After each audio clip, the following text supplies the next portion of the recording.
game. The winner of this one meets the winner of that one tomorrow night for the second region championship and the opportunity to move on to semi-state. Yeah, but it's going to be an exciting night of soccer, clearly. And I hear a dial tone. Yep. I just hear a dial tone is all I hear. It's actually a busy signal, so. Oh, yeah. Uh, I haven't heard a busy signal in so long. I forgot what it sounds not like. sure how to react. That's a throwback.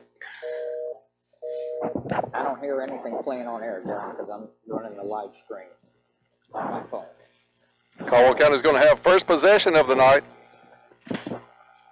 It's going to be Laney Fletcher to take the touch for Caldwell County.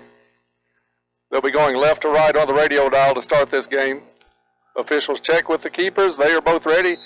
And we are underway in this one. Caldwell County puts it in play. They play it back to Seibert. Seibert's going to go to the right side to Littlefield. Littlefield and Boyd, little miscommunication. UHA tries to come up on that one. They work it out. They'll get it back up to McEnany. McEnany on the right side of the field tonight. UHA intercepts, takes it away, and moves to the far side of the field. Goffin there defensively for the Lady Tigers. UHA still working it on the far sideline. Off of Goffin out of bounds. It'll be a throw-in for UHA Lady Blazers. So a lot of just movement in the front. Looks like the teams are focusing on their passing. Dennis starting off, so makes sense. I heard that from the pregame from the UHA player. I mean, the UHA coach. He thinks tonight's difference will be how well they pass the ball in order to finish. And field conditions should be much improved over Monday night's contest as Ginn goes down with one of the UHA players. Ginn's going to get called for the foul. It's going to be a free kick opportunity from about 30 yards out for University Heights. Will capable of making this kick, so Hagan has to be ready for this one. Both teams line up across the 18. Lob comes in. Hagan gets a beat on it and catches it. And a nice catch, and that's the thing. We've talked about it several times this year, Joe Mack. We've heard Coach Miller, talk about how soft her hands are when she can catch a pass in the air like that and not have to bring it into her body. Absolutely. Not an easy play by any means for Abby. Was in great position, backed up, made that soft catch, and a great save to start the game. Caldwell County bunches around Lily Strader. That's the one we've got to watch out for. Strader comes into the ball game. Yes, definitely.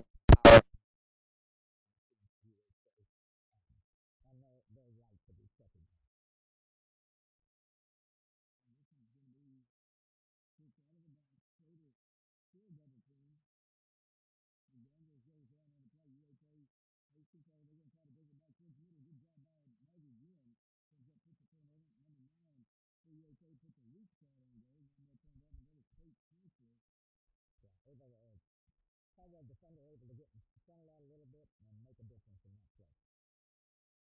Hagan gives Caldwell County possession of midfield, almost a three ball from McEnany. She had a charging Fletcher going down the middle, but intercepted by UHA. Now Fletcher in the battle as they kick it back to the side. It's going to be Morgan and Daniels. They still have plenty of time. Some control this one, looks up the field, wants to play back to the middle to McEnany. McEnany makes the run, bounces off the keeper's legs outside the 18. The UHA there to push on the leg. Great effort by the coming up for Slater. Slater gets in front of Evans, puts the shot on goal and in. 3 minutes into the ball game, and Lily Slater has her first goal of the evening. And UHA takes the early 1-0 lead.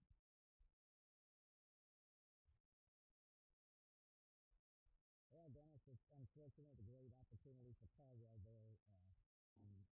UHA quickly switches the field. One quick pass to Lily Slater, who understands how to go with the break. Gets a step out in front of our defense and finishes the shot into the back of the goal. Slater's one that's played. You don't score 43 in the season by accident. She's controlled the ball well. She's going up against an all-region defender. But she used her body very well, got around Chelsea, and then it was one-on-one with Hagan, and that's just going to be a tough opportunity for any goaltender in the region. She understands how to finish. She understands how to use her body to put herself in position. Big lob kick gets over the head of Hagan. And that was number 7. That's great. 8. And she did Caldwell County some damage back about a month ago. Yeah, and this is a position where, a defenseman plays it back to the goal.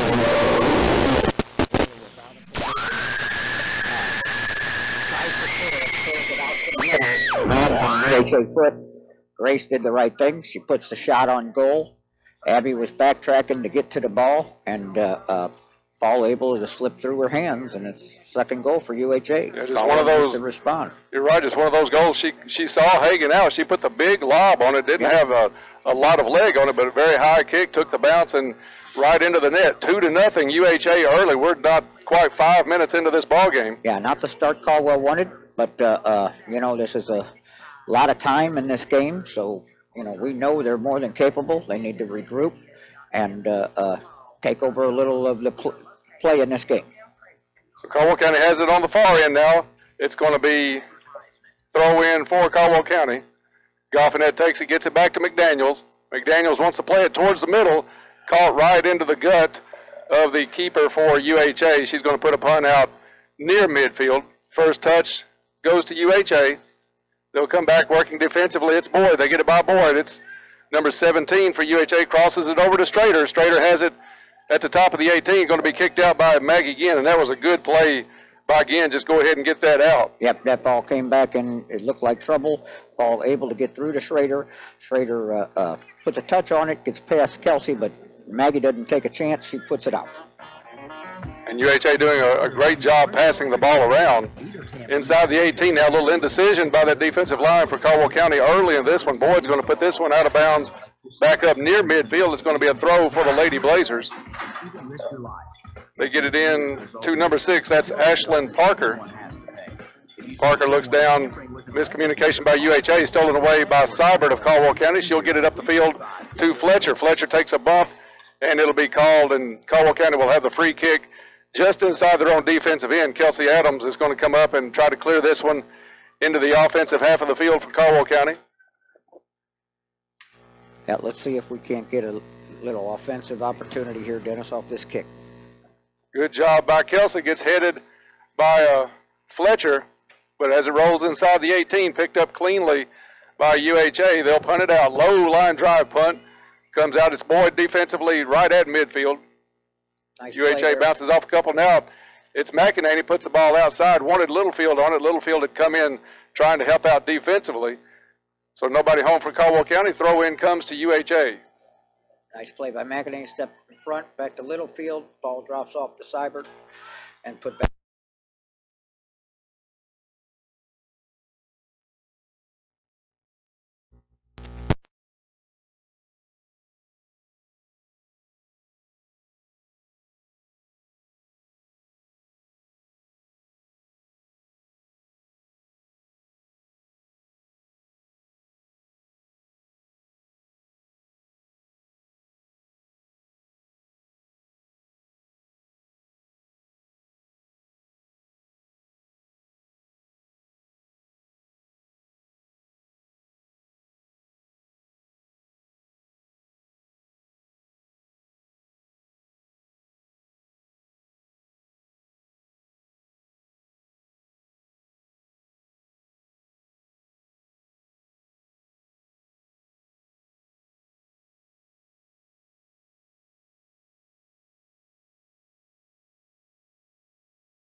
It'll be a goal kick for the Lady Tigers. 30 minutes to go with the first half. UHA leads this one 2-0.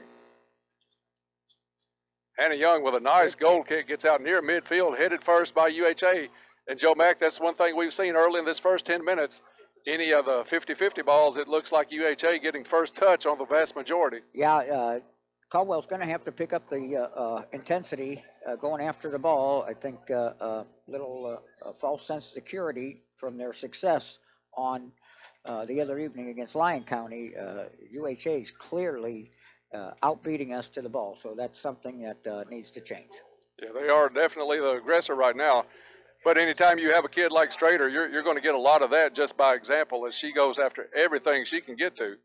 This one's going to roll across the end line on UHA's offensive end off of a Lady Tiger player, and it will be another corner kick. Pape will come and take care of this one. And Joe Mack, she's probably going to take a little off this kick. The last one, she cleared to the far side of the 6. If she takes a little bit off, it could be some trouble for Caldwell County if we don't defend this one. Yeah, I was surprised to see not as much crashing by the UHA players. This one comes a little more out in play, but a nice play by a Caldwell player to get that ball out, then get on Littlefield's foot. McEnany able to come out and make first touch on that one outside the 18, gets it over to Fletcher, but it's stolen away again. Yeah, it's University Heights against Boyd. UHA having some success collapsing on the passing lanes. So I don't know if they've done that as far as their pregame setup and things, but they have done a nice job in the middle of the field trying to create some issues with the passing lanes. Big kick from all the way near the midfield circle, caught by Hagan.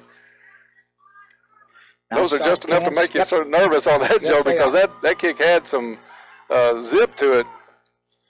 This one's going to roll back, played back to the keeper for UHA. She's going to play it back as UHA will try to make the transition coming up. Good block by Littlefield, but she can't save it before it goes out of bounds. Throw in from the defensive end for UHA coming up. Yeah, nice play there. Interesting play back by the defenseman, almost a shot like playing back to their goalie, but the goalie able to clear.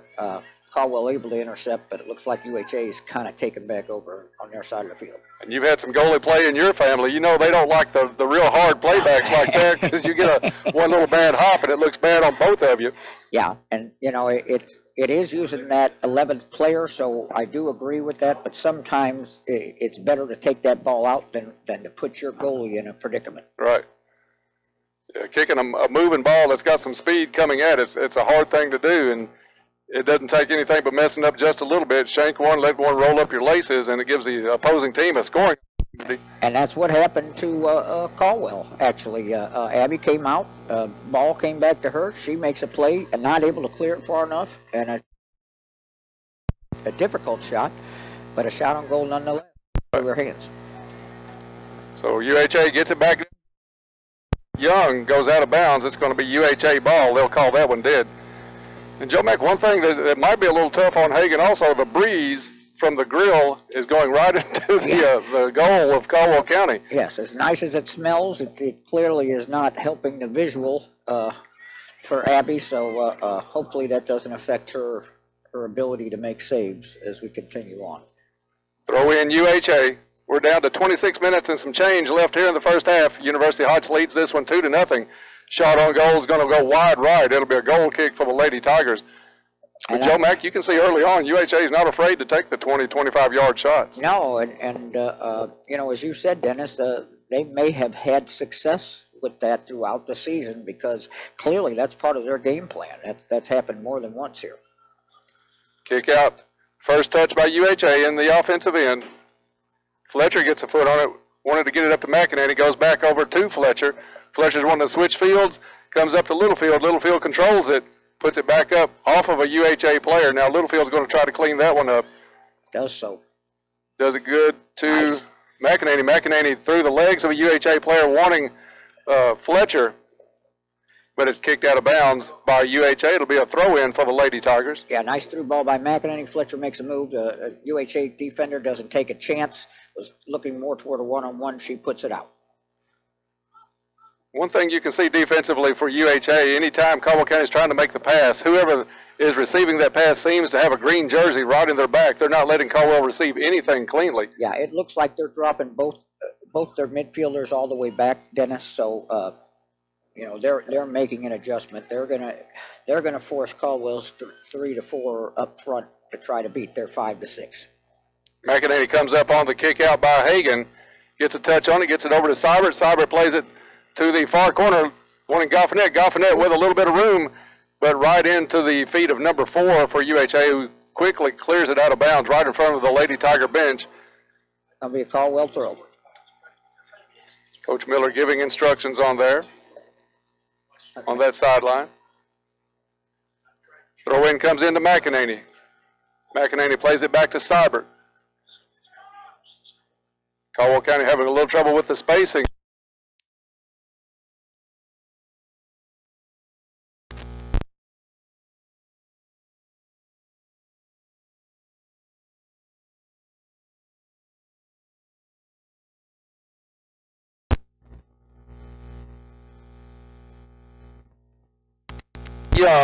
Young in a battle, and if you're going to be in a battle, you want Young on your side for Caldwell County. She's going to get whistled on that one right at midfield. Yeah, not sure about that. He said she must have got her arm up in the air. I didn't see it. Good settle by Kelsey Adams as UHA tried to quickly put that one back into play. Spin move by Fletcher was good for one player, but she had another one on the backside, able to clean it back up, and UHA comes back the other way until it gets down to Kelsey Adams, and she'll clear it all the way up. Goffinet on the run. It's a race between Goffinet and number 4 for UHA. Number 4 wins that one. Yeah, Piper. And Piper Hancock. Yeah, she's an excellent defender. She played on one of Kaylee's select teams. There's a couple of these players on UHA that used to play with Kaylee, so familiar with them. Very solid defender. Yeah, UHA always a regional threat. Shot on goal, caught by the keeper for UHA, and she'll punt it out. Good leg on her. She gets it across midfield. First touch comes to Caldwell County. They'll get it over to McDaniels.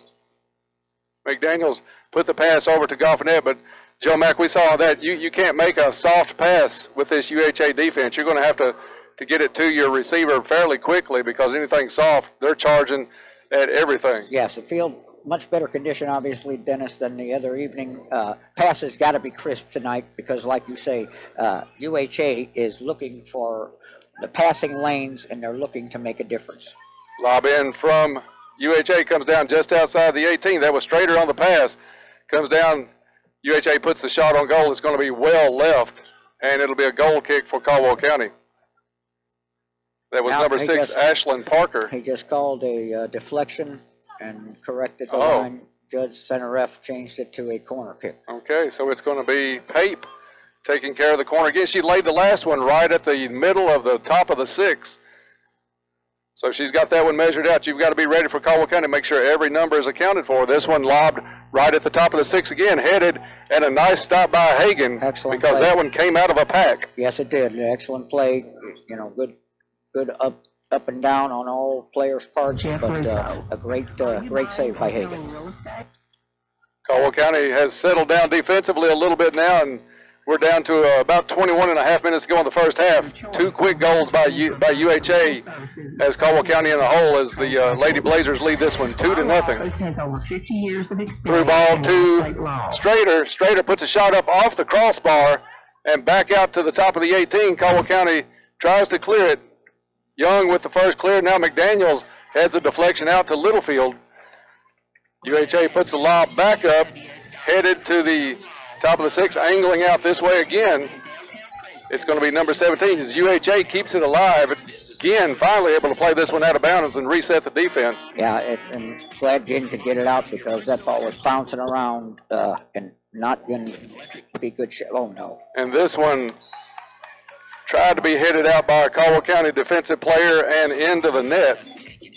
Just unfortunate, unlucky there. Young tries to, the ball comes in innocently enough. Young tries to head it out, goes off the side of her head, and Hagan doesn't have a chance.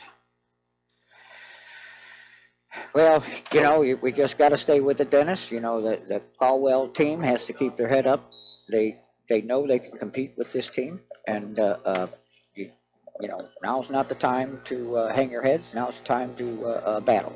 Yeah, you really got to be aggressive at this point and take some chances. UHA with a 3-goal lead, 3-0 here early on. Let me See, on the defensive side this year for University Heights, they've given up 42 goals on the season,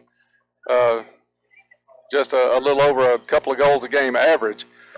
So it's going to be tough going for the Lady Tigers, but you're right, we've got the firepower to do it. We saw that on Monday night as McEnany had 6 in the game. Fletcher had the hat trick also. Yeah, and balanced scoring. We had scoring from different individuals. Looks like we're going to get first substitution. Pookie's going to come in, so maybe she can spark plug Caldwell. It looks like Littlefield's going to go to the bench. I'm sure Coach will have some guidance for her, how they want to make some adjustments as this game goes on. So Caldwell County with its 3 leading scorers in now. Pookie Traylor has been out a little bit here lately with a pulled hamstring. Shot on goal deflected by Young, gets over to Adams. Good play by She gets Young, it back out to McEnany. McEnany has Traylor wanting to make a run, but it's UHA defensively closing in, sandwich that ball, puts it back in the offensive end. Caldwell County tried to defensively, it's Boyd. They wanted to clear it. Now UHA plays the cross, switches fields just inside the 18, cleared out by Morgan McDaniels, gets it up towards Goffinette. Pookie Traylor put a foot on it, had some company in the back. No call on that one. This one's going to roll out of bounds. Joe Mack, what I was going to say was Caldwell County now has their top 3 scorers on the season. McEnany led with 21 on the season, and you had Pookie and Laney Fletcher tied with 15 goals apiece. So there's some goals to be had on that front line right now. We've just got to get the passes to break this defense. And really nobody that they can particularly isolate. It's a matter of balance. So either one of those can get open and edge this game back Caldwell's way. So a lot of speed up there also. That's going to be some trouble for UHA. This one rolls into the 18, picked up by Hagan because, again, number 17, she's been an impressive player tonight. Doesn't score a lot. She's got 2 goals on the season. That's Sarah Covington. Yeah, nice hustle by 1 Covington. assist and 2 goals, but number 17 has been in a lot of action here right under the press box. It looks like one of the things they moved their top scorer back to the midfield position. Strader brings it all the way to the end line, puts it back across the middle. Shot on goal by Covington goes high, and it'll be a goal kick for Caldwell County.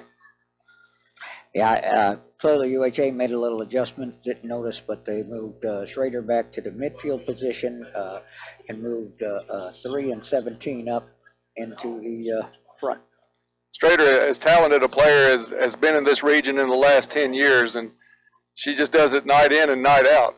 Yeah, and a wonderful pickup for Murray State University. Absolutely. We understand she is committed to, so tickled to see that. Caldwell clears it out. UHA plays it back to the keeper. McEnany charges up on that, forces the issue.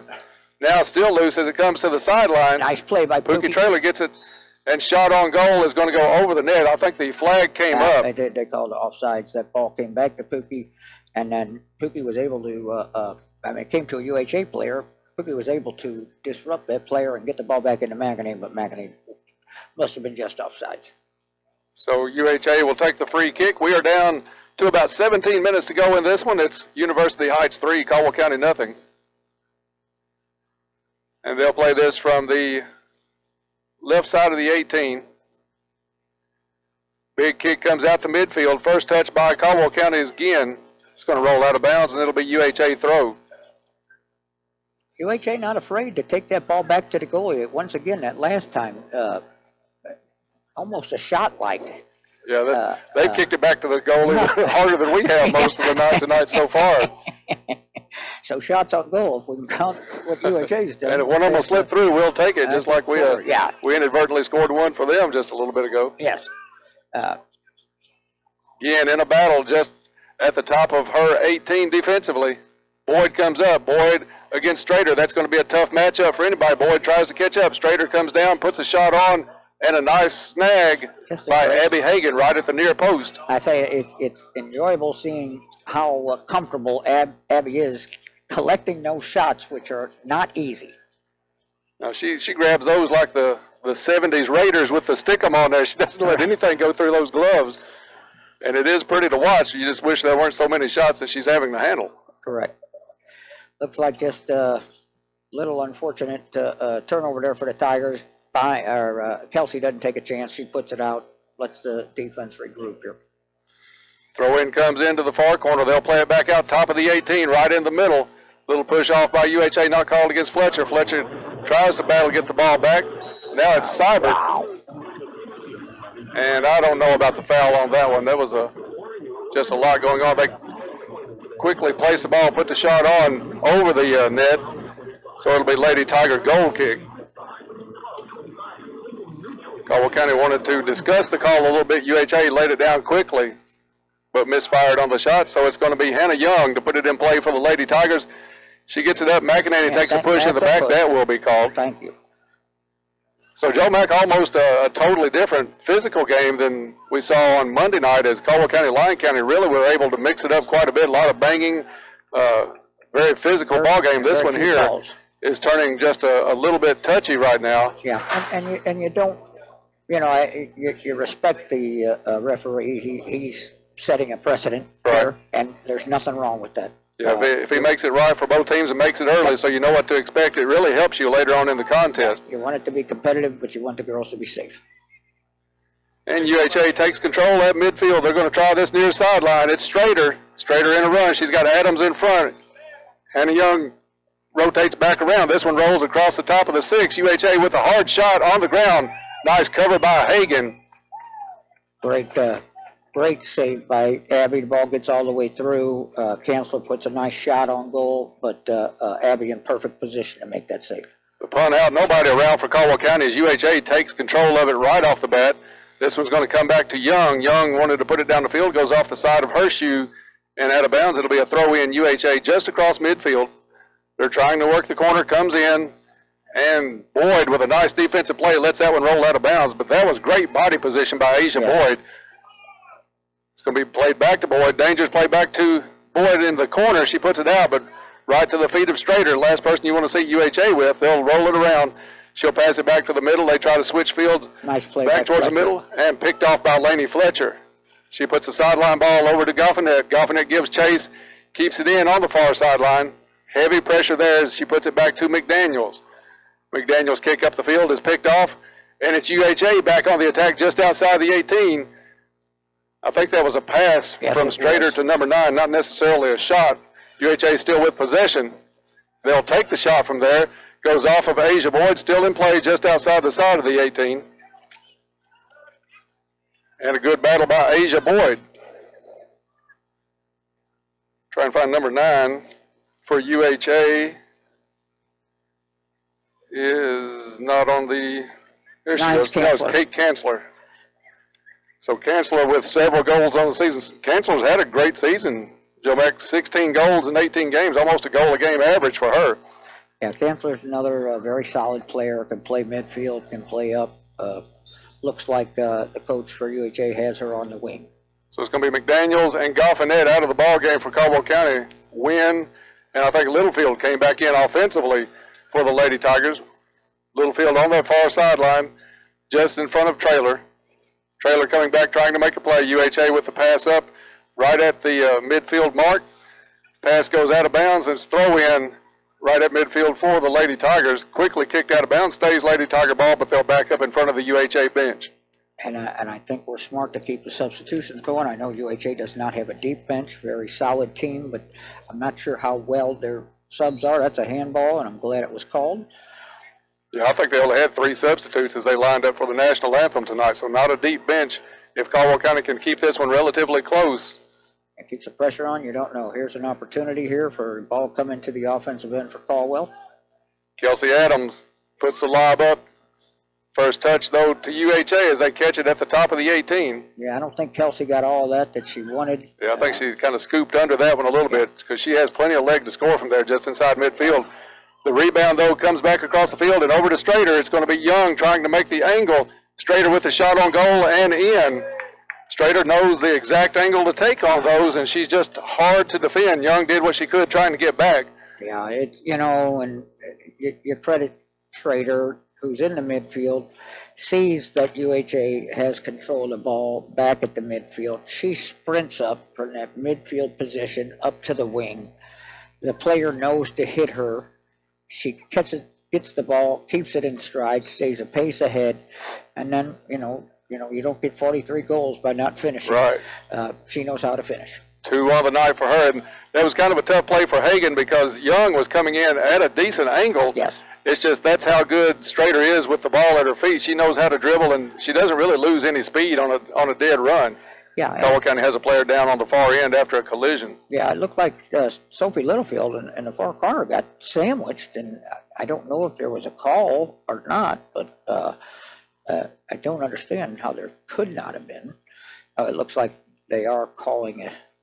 I think Goffinette's going to come back in as Littlefield looks like she may have gotten the wind knocked out of her. Yeah, very possibly. Let's see. So a little I'm not sure what's time in between play here as Caldwell County gets the ball back in.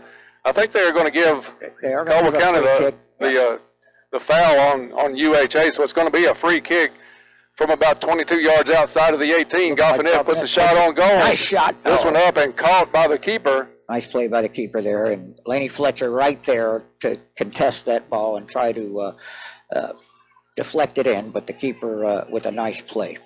No three-point shots or anything in soccer, but 1 goal before this half ends would be big for Caldwell County just to get on the board and get a little bit of momentum going into halftime. Down 4-0 right now. We're at 9 minutes left to go here in the first half. Certainly want to see us get a little success coming in. Ball centered in front of the net, kicked out of bounds by Young. Going to be a corner kick opportunity for UHA again.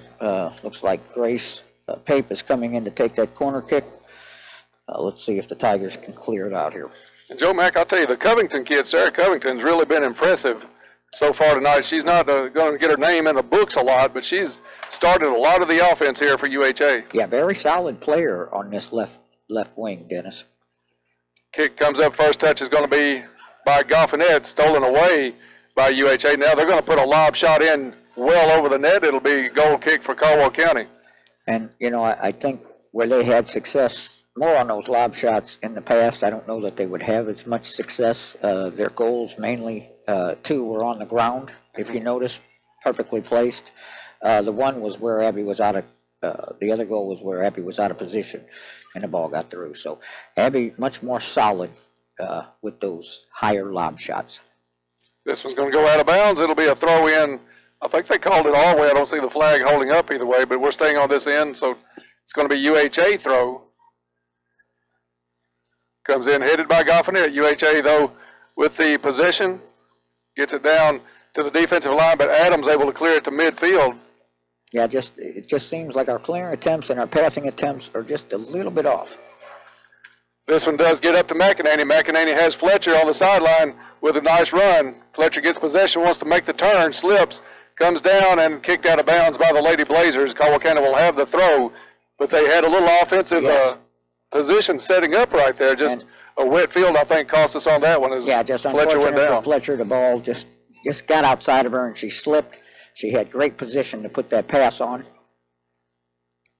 Pookie Trailer with a nice feed in the middle. Goffinette put the shot on, had her feet taken out from under it while her leg was in the air. It goes across the end line. It'll be a goal kick. But a nice play by Alyssa Trailer to even get a foot on that. Yeah. That was the best pass by far we have made the entire first half. Great opportunity, and you have Goffinette breaking. I don't know if the defender kind of disrupted her potential shot there. Looked like she was going to get a shot off, just not able to. And like you say, you're happy to see that Caldwell getting a couple offensive opportunities here. Kick out by UHA from the top of the 6. Controlled by Pookie Trailer. But nobody home for Caldwell County. That's a situation where basically we did not look for the ball on that one. Nobody saw where the ball was. We were going to positions, and UHA able to come away with it. Now it's into the 18, and Kelsey Adams is going to have to clear this one out to the side and reset the defense. But Joe Mack in soccer, basketball, whatever it is, you've got to keep eyes on the ball the whole time, and Caldwell did not do it on that play and almost paid. Yes, absolutely, Dennis. And again, you know, Caldwell doing better jumping to the ball and trying to get in, but UHA still not giving up the relentless attack, if you will, on the ball. Good job by Laney Fletcher. Gets it over to McEnany. McEnany wanted the side push over to Fletcher, but picked off by UHA, and it comes back up just outside the 18, coming down the near sideline from our broadcast position. Shot by number 7, just wide right. Yeah, a lot of arms flying there. I'm surprised referee was calling it a little closer, and all of a sudden, we got some things where we got some push-offs happening, and now there's not calls. So we'll see how this game progresses as far as that's concerned. But we know both teams can be very aggressive. Yeah, yeah, we can be that way. Young puts this one in play on the goal kick, all the way out to midfield. First touch to UHA, but Caldwell County momentarily able to take it away. UHA back the other way now. Caldwell clears as the ball kind of ping-ponged around for a little bit here. With 4:42 left to go in the first half, Traylor gets possession, puts it up to Seibert. Seibert kicks the ball into the 18. Just a little too far. Had McEnany breaking from the left side. Good idea on Seibert, who had a phenomenal game the other evening. I think 4 assists. So understands the passing lane. Just a little too much on that one, but good idea. And Joe Mack, a lot of things going on for Lady Tigers teams tonight. Caldwell County in a big semifinal match in the regional volleyball tournament against Henderson County. That one starts at 7:30 tonight, so that's going to be a big game in volleyball tonight for the Lady Tigers, hoping to advance and pick up the region win. Easily the 2 best teams in the region. Yes, playing tonight in the semifinal round. I mean, potentially the final match is happening tonight, so you're right, Dennis. A very exciting night for Caldwell sports, and we wish the Lady volleyball team, Lady Tiger volleyball team, the best of luck. Nice lob inside the 18. Only Lainey Fletcher coming all the way back from her offensive position, able to take care of business on that one and kick it out of bounds. Good job by Boyd. Boyd puts the shoulder in, gets it up the field, but Traylor double teamed, has it taken away from her. This one's going to come inside the 18. Hagan will easily pick this one up. A lot of movement around the center of the field. No one really able to take full charge. And it looks like Caldwell has brought Lainey Fletcher back. I was trying to make sure that was her number. They have brought her back to more of a defensive position to try to hold this thing down as we go into halftime to a 4-goal game. Extracurricular activity on there is going to be called against Lainey Fletcher. Well, I tell you what, Dennis, that was both of those. Don't get me wrong. That was both players doing that. So yeah, you could have picked a foul on either one. Or, yeah. But UHA is going to get the free kick from about 25 yards out on the corner of the 18. This one in, headed, and goes over the top of the net by Strader. Strader able to get up over everybody, put the head flick on it, but misses the goal, and it'll be a goal kick for the Lady Tigers. Yeah, good ball there by the UHA player to put that into the 6, and scoring opportunity, thank goodness, did not come through for UHA. Speaking of big semifinal matchups, Joe Mack, another one coming up after this game. The 2 top-rated teams in the region in soccer will meet in the semifinal as Madisonville and Henderson County will go at it at the completion of this one. The winner of this one takes on the Madisonville-Henderson County winner tomorrow night for the soccer regional championship. Yeah, and Dennis, for all intents and purposes, that is truly the 2 top teams, or at least ranked teams in the region. So whoever wins this game and moves forward is going to have their hands full. But that's why the games are played, because you never know what's going to happen. Yeah, Caldwell County in that position last year. We got a similar draw last year, able to make it through the first 2 rounds, and lost to Henderson County in the regional final last season. This one batted around inside the 18. UHA comes out, and it's Seibert, though, with the win on that battle for Caldwell County. Gets it up to Traylor. Traylor has it taken away, and that's an impressive player back there. Piper Hancock, number 4 defensively, has really cleared a lot of things up for University Heights. Yeah, she is a very solid defender. Pookie stays with that ball, able to flick it forward. McEnany is breaking, but the ball just goes too far and lands in the goalkeeper's hands. First touch by Strader on the kick out is kicked out of bounds, and it's going to be UHA ball. That was Kelsey Adams putting it out of bounds on the far sideline. Yeah, Kelsey looked like she passed it herself. She looked like she was going to get it up the side, but it must have just rolled over the end line.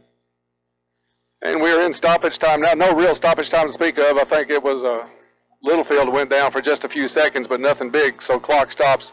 Unlike the district tournament at Madisonville, clock stops at the 2-minute mark here in the regional tournament, and it's on the referee's watch. Caldwell needs to stay fast here, stay steady. Don't need another one, and boy, we'd sure like to get a quick one if possible. Oh yeah, a gift right here at the end of the half would be big for the Lady Tigers. UHA plays it back to their keeper, and they've done that on at least half a dozen occasions tonight, Joe Mack. Yeah, they're not afraid to bring that 11th player into play. Yeah, you can tell this isn't the first time they've tried it all season. They work on that a lot, obviously.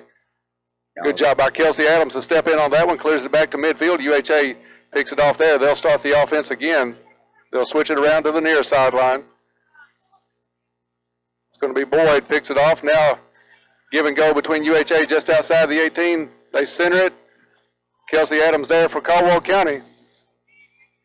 And it's going to be Seibert putting it back out near midfield. UHA starts all over again. They'll stay on the near sideline. Good step move by Fletcher, makes it go around. Now UHA has a run down the right side, or the left side, coming down across the box over to the right side. Yeah, I'd like to hear that whistle blow, Dennis. I want to get out of this. Get out of this half and talk about this one a little bit. Goffinette puts it back to midfield to McEnany. McEnany gets a touch on it over to Traylor. Traylor tries to get through a couple of people, but it's number 4 for University Heights again. Very quick player. She's staying stride by stride with Alyssa Traylor. She's got some speed, and she's a tall kid too, so that's pretty impressive on that defensive end. Good job by Traylor. That ball goes off number 4, so Caldwell gets a quick throw. Let's see if they can at least get a shot off. 4-0 as we near halftime. Again, puts the ball to the corner, looking for McEnany. McEnany in the battle in the right-hand corner. McEnany goes down. Referee will call that one. Good. That gives us an opportunity here, Dennis, before we need to get this free kick off. You're right, Joe Mack. This one is going to be. Let's not mess around here. What do you think about the 18 extended? Yes. On the right-hand side, so Caldwell County's going to set this one up. You got to suspect that the whistle's going to blow shortly after. Yes, you got Seibert taking this, and who is excellent with these types of kicks. Seibert puts the lob up. Ball headed out by UHA, back to Seibert, and with that, the referee let him get that play off and blew the whistle. So we are at the half, and at the half, it's University Heights 4, Caldwell County nothing. We'll take a break, be back, recap the scoring, and look ahead to the second half. All that coming your way. You're listening to Lady Tiger Soccer on 1580, 103.3 WPKY, and worldwide at WPKYonline.com. Planters Bank. When we say expect great things, what we're really saying is Planters Bank is here to provide the financial services you need. Planters Bank believes in the strength of our community and is a full-service financial institution. Our employees have a true passion for helping our neighbors, and it shows. DJ Pepper and the rest of the Planters Bank staff at 208 North Jefferson. Planters Bank, member FDIC and equal housing lender.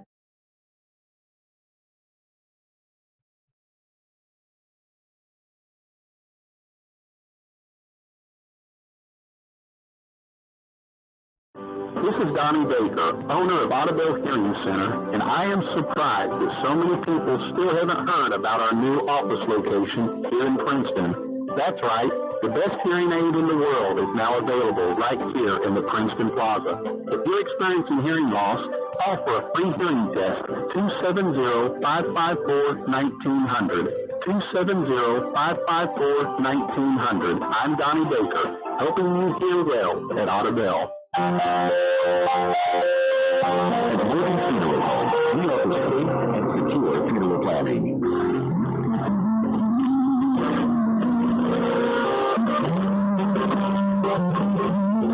Morgan Funeral Home, your staff is experienced funeral planners who know and understand the different methods of pre-funding final arrangements. We can help you design a plan to secure individual needs and future wishes and beliefs.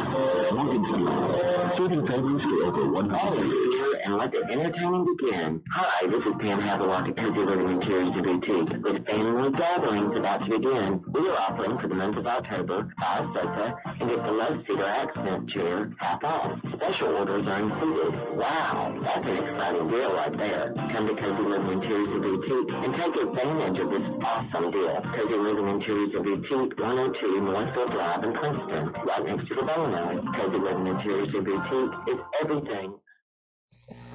Welcome back to the Stadium of Champions in Hopkinsville, Kentucky. Caldwell County trails University Heights at halftime with a score of 4-0. Joe Mack, a tough game for the Lady Tigers as UHA came out in the first 4 minutes of the ball game and took a 2-0 lead very quickly. It was Strader that put the First goal Lady in. Blazers on the board first. Lily Strader, 43 goals on the season, and her first one here tonight came just 3 minutes into the ball game, and then a minute later, Grace Pape was able to find the net on a shot. So 2-0 UHA just 4 minutes into the ball game. Yeah, you know, and we talked about it. It was that UHA just seemed to have a little more pep in their step starting off, Dennis, for whatever reason. And you know, Schrader, Caldwell knew that they were going to have to try to keep her from getting the ball down low.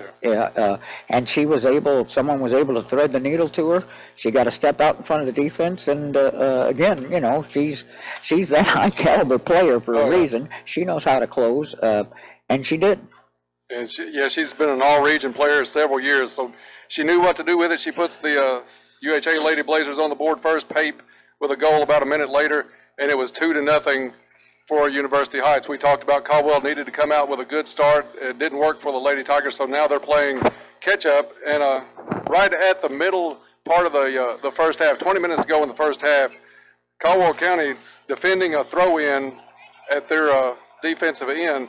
Ball gets through everybody, and it's headed out or attempted to head out by one of Caldwell County's defensive players, goes off her head past our goalie into the net, so an on goal for Caldwell County on that one. It's so deflating, you know, for the defense who was in position.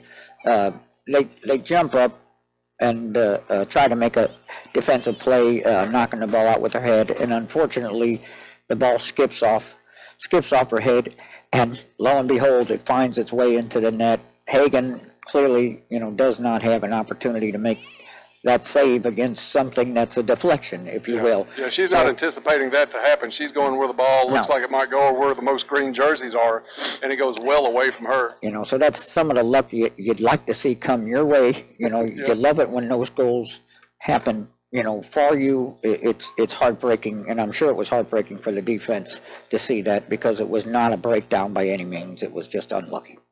UHA finishes off the scoring in the first half. Lily Strader on the board again with a nice kick on the ground with about 11 minutes to go in the first half, and that's where we stand right now, you know, at halftime at 4-0. And that was where Caldwell actually had an offensive series. Right.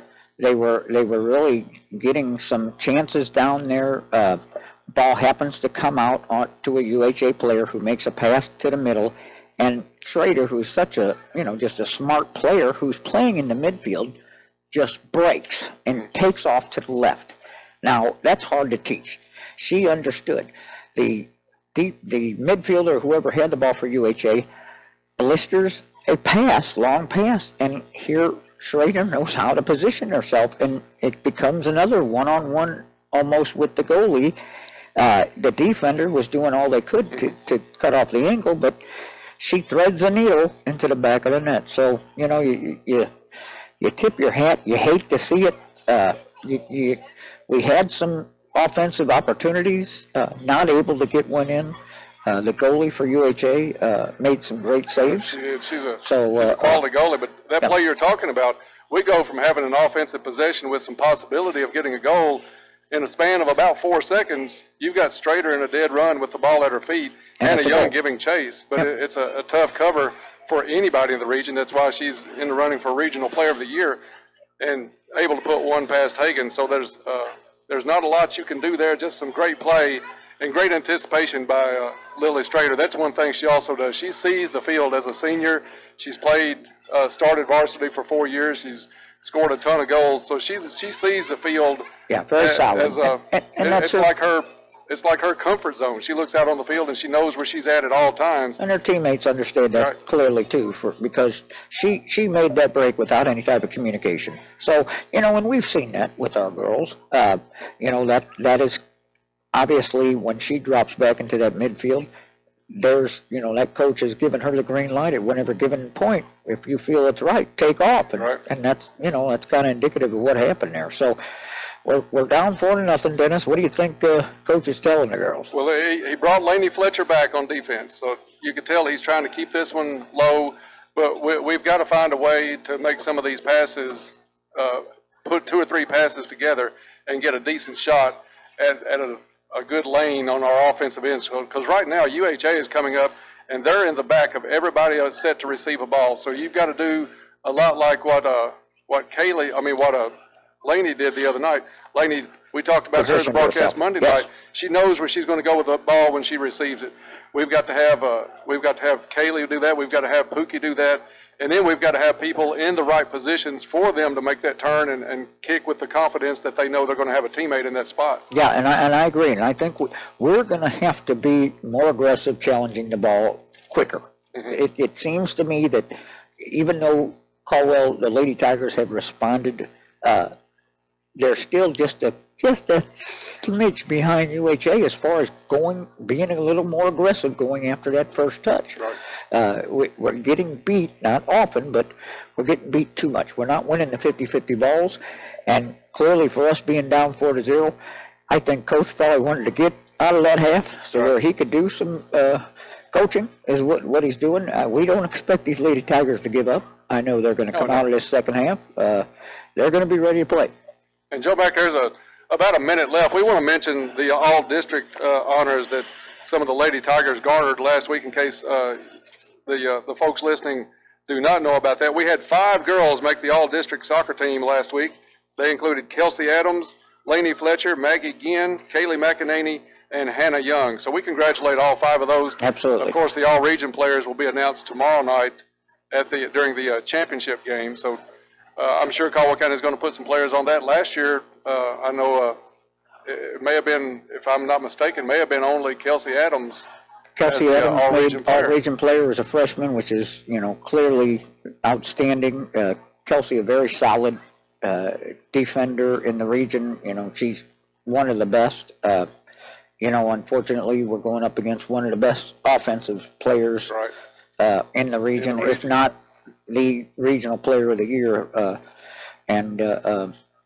So it's an equalizer. However, we've had plenty of good plays against her as well tonight.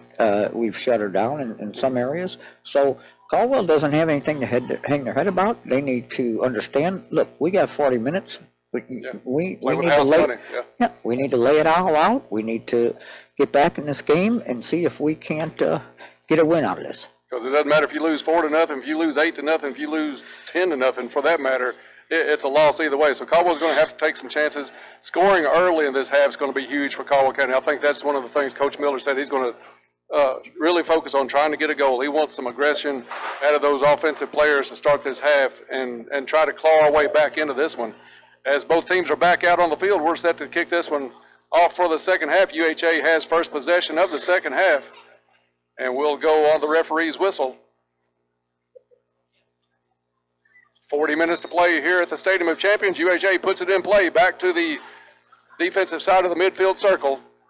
UHA going left to right on the radio dial here in the second half, so they'll be on the far end from us. We'll keep the numbers as best we can on that far end. Caldwell County clears it back out. Nice play by to Goffinette. That's typical of the play. That one's going to get called as a foul. Yep. Goffinette had good position, Yes, but she did. every time somebody from Caldwell receives it, we talked about it at halftime, there's a green jersey right in the back or within just a touch of every Caldwell player. And that was Schrader causing that thing, but Pookie held her ground and got the call.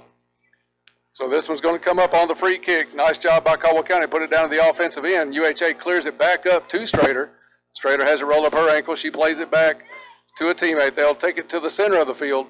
Good step in by Becca Seibert. Seibert wanted the through ball looking for Fletcher. And again, a green jersey right in the way. This one's going to be lobbed from midfield by Caldwell County, but picked up by the goaltender for University Heights. Yeah, nice play by Seibert there to try to get that through. The darn UHA player able to make an adjustment. Nice play by McEnany there to break that ball over to Fletcher. Fletcher sidesteps around, but double teamed, and that one's going to be kicked out of bounds. We've talked about this young lady a lot tonight, Piper Hancock, defensively for University Heights, a steady player with some speed. And if you look what happened there, Dennis, they had 6 back almost on that line. So they're playing a 2 defensive midfield position that are dropping back with their 4 fullbacks. So they're not taking a chance. They obviously know Caldwell's going to take some chances here. Mm-hmm. So they have made some coaching adjustments as well. And UHA quickly to the other end of the field. It's kicked out of bounds by Boyd. UHA puts the throw in, cleared out by Kelsey Adams all the way to midfield. That one's going to roll out of bounds far sideline. It'll be a throw in at midfield for UHA. And Joe Mack, one thing that's been impressive for University Heights is the short amount of time it takes them to move a ball completely from one end of the field to the other. Yeah, they have had success the first half, so we'll see if there's adjustments made for Caldwell in that respect. But yes, they have had success doing so. Throw in picked off by Fletcher. Fletcher has it kicked away from her at the side. It's going to be a throw in for Caldwell County. They wanted to get it into McEnany. McEnany sandwiched between two. UHA takes it away, but it's Fletcher getting it back. Now Strader, in no uncertain terms, puts it up to midfield with a good play by Seibert to pick that ball away. Yeah, and they're dropping Strader all the way back as well. So Caldwell's going to have their work cut out for them, but, you know, again, they're going to have to take chances. UHA player goes down. That's McDaniels on the coverage. UHA's player goes down. It'll be a free kick from about 20 to 22 yards out. I expect the same type of kick here from Pape. She's going to, my guess is, well, we'll see. But this is one of her specialties where she tries to lob one up over the goalkeeper's head. Caldwell County's going to put a two-player wall up. Referee's going to back them up just a hair. And it's Pape set. Right side, just outside the 18, 22 yards away. She puts this lob up, and it's going to be well over the back of the net. And it'll be a goal kick for the Lady Tigers. Yeah, we're happy to see that go over the net. Yeah, effortless kick, too, and she covered a lot of ground. She's a true, very complete player. You got to figure Pape, Joe Mack, she's the third leading scorer on this team. You put her on any other team in the region except maybe Henderson or possibly a Madisonville, and she becomes an instant star on just about any team around here. Oh, absolutely. This one kicked out of bounds by McDaniels. Caldwell County will reset the defense. Throw in for the Lady Blazers from about the 18 extended, goes across the end line, and it'll be a goal kick for the Lady Tigers. We will have a post-game interview tonight with Coach Miller. He made special notice that he wanted to speak to folks on the radio and some of the fans after the game tonight, win or lose. So we will have an interview with Coach Miller coming up right after this ball game. Hope everybody will stay tuned for that. That's great. University Heights on the run, far sideline. Asia Boyd defensively for the Lady Tigers. UHA pulls up, plays it back towards the middle. Nice sideline ball. Yeah, that's Sophie Bingham able to intercept that. And Sophie able to come up, puts it over to McEnany. McEnany gets it back, puts it down to Fletcher. Fletcher with a nice meg on UHA. Yeah. But she's going to have trouble dribbling between two people. That's Joe Mack. That's where Fletcher did a good job getting the ball there. McEnany did a good job getting it to her. But UHA is not going to give you a one-on-one situation very much in a ball game. They're going to double team that ball. That's where you've got to have a Seibert and you've got to have a Goffinette really charging this far sideline. Yeah, and you got a quick release. This is not a team that's going to let you dribble through two people and think that you're going to get an open lane for a shot. It's the opposite. They're going to collapse. So you got to take advantage of getting your passes through and looking for that shot off of a pass. And a big kick from Strader clears it out when Caldwell County had a few players in the box and maybe a scoring opportunity. Nice. Strader puts it out, but picked off by McEnany. McEnany plays it, but it's off the foot of number 4. Yeah, it got caught up. Hancock. McEnany did a nice job realizing that midfielder was going to go back to her goalie, intercepted that pass, but then it got caught up in her feet. And number 4 able to, solid defender, able to clear that ball out. University Heights puts it out of bounds, and it'll be a goal kick for the Lady Tigers. 34 minutes left to go in the ball game. Caldwell County, Caldwell County trails this one 4-0. I like what I'm seeing from the Caldwell Lady Tigers, Dennis. They're certainly more aggressive. They're going after the balls. They're making more of the 50-50 plays, which is what they're going to have to do, honestly, to get back in this game. So we hope they continue this effort and are rewarded accordingly. Looks like ball goes back to Morgan, who's able to find Laney Fletcher, who tries to put a ball up to McEnany on the side, but again, closing off a passing lane is UHA. Ball drops back to them. They put the ball into the middle of the field. UHA cuts it over to the wing, comes off the wing. Asia Boyd able to run interference. UHA takes a weak shot from well outside the 18. Abby picks it up. Joe Mack, one thing, I don't know. I never played soccer. They didn't even have soccer that I remember in Caldwell County when I was in school. So I wouldn't have guessed that. I would have figured you were a soccer player extraordinary. No, Your knowledge of the game is. No, I did. I've just watched a lot. We'll put it that way. Kids play a lot, so I've watched a lot. But you picked up a lot. One thing, Caldwell County, I don't know how hard it is in the midst of a game while you're out there battling, but we're having a terrible time trying to make passes straightforward to anybody. The defenders are in such good position for University Heights. Our passes are going to have to come at angles away from the defender to move forward, because everything we do straightforward from one player to another seems to be getting picked off or at least deflected. Yes, absolutely. So there is going to have to be movement without the ball, Dennis. And we know we've seen some of that. We saw a lot of it, actually, against Lyon County. And I think the Tigers are doing it. I think this is just the difference of playing a higher caliber team. I think that's a lot of it. Which UHA, who anticipates more of the passing lanes. And Caldwell's been doing a nice job this half so far doing the same. And UHA has dribbled down and shot inside the 18 to the corner. Kelsey Adams clears that one out, but it comes back to the foot of Strader. Caldwell County is able to put this one back to midfield.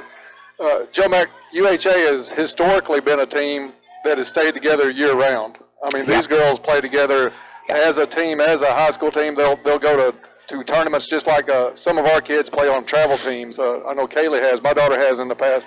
Yeah. This team will stay together and play a lot over the winter indoor, and in spring go to some of the tournaments. So you can see that in the way they react to each other a lot, especially Strader leading the bunch. But they take a lot of chances that would appear chances to us, but maybe planned more, because they do play together so much and know each other's tendencies. Yeah, when you learn each other as a player, believe me, it makes a difference. So when you're playing year-round, you know, just like you said, you start to learn, especially how somebody moves without the ball. So all of a sudden you're anticipating passing lanes, and those are the little differences, quite frankly, that really help the teams be a regional contender. UHA has it at midfield. Nice job by Seibert to get that one away, but UHA is going to have a couple of players, two options to take it to. They put it back up the field. First touch goes off of Asia Boyd. Asia in a nice battle there just in the defensive end for Caldwell County. Plays it back to Young. Young has it immediately blocked. UHA with the push through, and now it's Kelsey Adams trying to get back for Caldwell County. Takes a push in the back. This one's going to go out of bounds across the end, and it'll be a goal kick for Caldwell County. But a lot of physical play and just some good play by UHA to keep a foot on that ball at all times. Yeah, good effort on both sides. Asia not giving up, number 17 for UHA not giving up. Ball skips forward. UHA tries to get it into the shot, but defense is solid, so rewarded with the goal kick. I think it's Audrey Wynn coming in. Is it for Young? Is that who she came in for? I see Boyd still out there. It might have been McDaniels, because I don't see. Oh no, McDaniels is on the other side. So yes, I think she came in for Hannah Young. Okay. UHA went for the shot well wide to the right, goes across the end line. It'll be a goal kick for the Lady Tigers as we are inside of 30 minutes to go here in the first semifinal game tonight. UHA leads this one 4-0. That was the halftime score. Much more solid play by the Lady Tigers, but we want to get it out of that offensive end. And Strader with a bullet from about 25 yards out. Left foot bullet ends up on her foot outside 10 yards, you know, like you say, 20, 25 yards out, and a left foot rope that's curving left on top of it. Looked like one of those pitches, Dennis, like a slider that you wouldn't want to be. Yeah, they call the black on the plate, too. Yeah, if you're in the batter's box, you don't want to see that thing coming because you don't know what it's going to do. Yeah, Hagan had no chance at that one. It was low, about knee high, and just inside the post. So Strader with the hat trick tonight, and UHA leads this one now 5-0. Yeah, it's you know, it's what we said. You know, Caldwell's got to just keep fighting. This, you know, this is the last game of the season potentially. You know, for one of these teams, and it looks like it's more for Caldwell. So Caldwell keep their head up, maybe get some success, maybe get themselves a goal in, and you never know what happens. Caldwell County now has it offensively. Closed in on by a UHA player. Everybody for Caldwell County is closely marked. Nice through ball, but it was so quick, nobody able to react for Caldwell County, and that's the first touch, I think, of the second half for the goalkeeper for University Heights as she puts the punt back on the midfield. UHA keeping their defense well up, right around the 18, so really making it to where it's going to have to almost be a give-and-go situation for Caldwell to get that ball through. UHA now with the ball in the offensive end. Goffinette came up limping there for just a second. I think she's going to shake that off and be fine. It's McEnany coming down the near sideline, kicked out of bounds by number 4. You'd think as many times I called her name tonight I could check it without the roster, but it is Piper Hancock. Yeah, very solid game. Puts the body and kicks the ball out, not giving McEnany a chance. Goffinette's going to go out and check and see what she was limping about. It's going to be Alyssa Traylor comes in for Caldwell County. So you replace speed with speed and maybe a little bit more scoring tendency on behalf of Pookie Traylor. Yep. So your front line now is Fletcher, McEnany, and Traylor. So if we score, that's probably the group that you're most likely to get it out of. Yeah, and that ball comes in, and Fletcher takes a shot from outside the 18, just a little off ankle. But, again, at this point, we're going to have to. We're going to have to put shots on goal. And we're going to have to win these balls and put shots on goal, Dennis. And one other thing, I think, not to take anything away from Lucy Goffinette, because she does a great job. I think she sees her role as more of an assist player. When you get 3 scoring people up front like you have right now, as this one goes back down, picked up by Hagan, she'll take the punt out. These 3 players may understand that it's time to take some chances and make a run. If it works out, fine. If not, to hurry up and get back. Yes, absolutely. And I think especially having seniors on the wings plus an experienced player in the middle like Kaylee, I think that's exactly what we need at this point to try to dig into this 5-0 lead. Nice play there by Audrey Wynn, trying to make a difference. Don't see what the call was. I guess they're going to call Caldwell for a push is the only thing I can think. Well outside the 18. So Grace Pape will take this one from about 30, 35 yards. Puts the ball in play, goes to the far bar, headed first. I think that was Asia Boyd got a head on it. We'll see if they give her a corner out of it or not. He did. He pointed toward the corner, so he's clearly calling off a Caldwell player. So Pape's going to go diagonally. She'll take this kick from the far sideline. Far corner as UHA will set up near bar. We know how dangerous Pape is here, so, defenders in position, they have to be ready to clear this ball. Pape gives a signal, puts the ball up. This one's going to go all the way across the goal. Still batted around in front of the goal, goes out of bounds. Off of University Heights, it'll be a goal kick coming up for the Lady Tigers. 25 minutes to go here in the second half. UHA with the 5-0 lead. Abby getting that ball in play right away. Like to see that. And gets it up to McEnany. McEnany did a good job to come back and receive that ball. She wants to put it up to Traylor. Nice pass. It's just in front of her and cleared out by University Heights back to midfield. It was Ginn trying to make the play on it. Thought I heard a whistle there for a second. They let them keep playing. Yep. It's going to come up Audrey Wynn. She makes a step move, but University Heights did not take the bait, and they were able to pick up the steal. Back over to Ginn, though, and it gets down past number 4 for a rare occasion, gets in the 18 before McEnany could get there. It's the keeper for UHA to come up and make the play on that one, and she'll take the punt from the top of her 18. Yeah, Caldwell just not able to put a couple passes together, unfortunately, and makes a difference. It's going to be McEnany coming over to the side to receive that one, and Hancock comes up, puts that one out of bounds. Yeah, you can see Hancock's position. She's not taking a chance. She takes it out. Hancock with the short pass to the sideline. That one rolls out of bounds. I don't know why UHA let that one roll, but I'm not glad sure they did. We get the throw in from just outside the 18, extended here just under the press box. Move our players up. But it comes right in to Strader. That's thrown. Sure, that's not the person that she really wanted to, expecting a break off one of her players. No.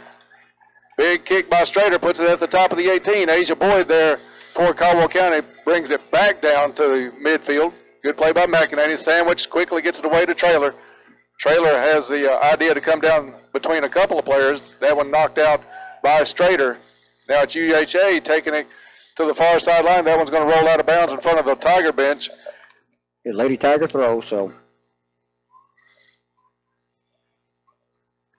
Joe Mack still some time here, but Caldwell County is going to have to get something on the board early to even make a threat at this one. No, I think just really we'd like to see them get a goal just to reward some of their efforts. And defense has played solid. It's just, again, you're when you thread a ball to Schrader, there's 3 goals. Yep. And so it's that's the difference maker, if you will, in my opinion, in this game. Oh yeah, we knew that kid was tough coming in, and everybody that plays it doesn't take long to get the scouting report on UHA. You're going to find number 10. Now it's Fletcher coming down. Fletcher's playing like it's 0-0. So as she comes down, takes the ball, tries to get around Hancock. They'll play it back out to Wynn. Wynn comes up back Nice to Fletcher. play. Nice pass. Probably our best give and go in a while. They wanted to get it inside the 18 to McEnany, but 3 green jerseys around her. They'll kick it out of bounds, though, and it'll be a corner kick coming up. Opportunity for Caldwell County. Yeah, good little series there, offensive series by the Lady Tigers, and here we have a corner kick opportunity. Let's get one here, Ben. Fletcher puts it down on the corner. She's got 4 players lined up. McEnany breaks the huddle. Comes up, nice curve in, but right to the keeper. I'm not sure She positioned herself. Yeah, and I'm not sure that even though it was a good ball online, I'm not sure that's what the Tigers were looking for on that. Because it looked like they were hanging back. So they have some set plays. That ball just not able to be a threat. Yeah, not far enough over to do any good for Caldwell County. Lady Tigers able to bring it back up. McEnany had it for a minute, gets it back over to Nice flick, and Fletcher, and Fletcher barely misses to the left. That was a great flick, almost I don't know what you call it, a mule-style Yes. kick. It was she got the ball down on the ground, flicked it back, facing the other way. Nice pass over to Fletcher, and Fletcher breaking. missed it by inches to put it in on the far bars. I mean, a beautiful shot by Laney, and from our angle, that ball looked in, so it had to be close. Goal kick comes out, controlled first by Caldwell County, but it's going to be Strader to put it back to midfield. Caldwell County's defense is going to have to hustle back. Kelsey Adams goes, and she's going to clear it away out of the reach of number 9, Kate Kanzler.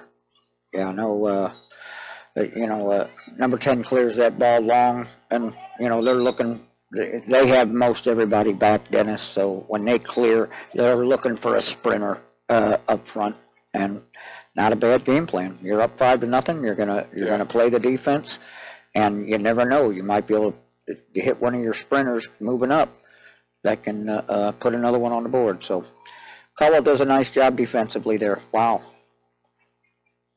Just about 20 minutes left to go in the ball game. A lot of pushing and shoving. It's going to stay UHA ball on the far end. Fletcher ends up on the ground, and I'm sorry, she was pushed when she was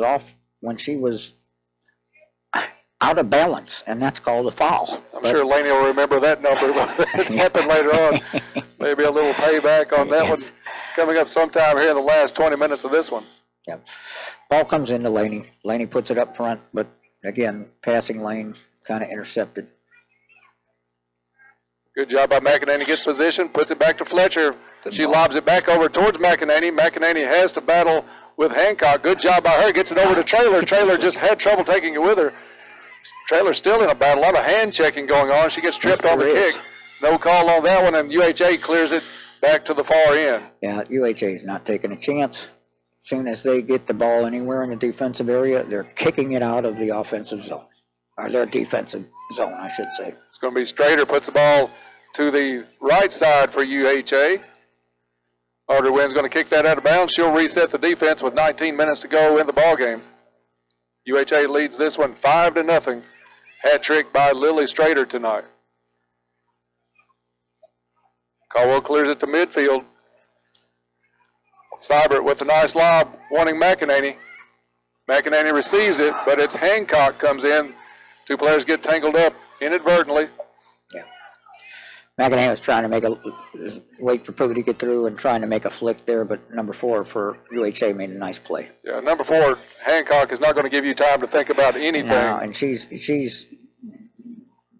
a big body, so you're not going to push her off the ball, and it's going to be difficult to run through her. So you know, she's a very strong center defender. It's what you want in a center defense. And she's fast. Oh, she is. She's surprisingly fast. She stayed actually. step for step with Pookie Traylor on a run early in this game. And that's no easy thing.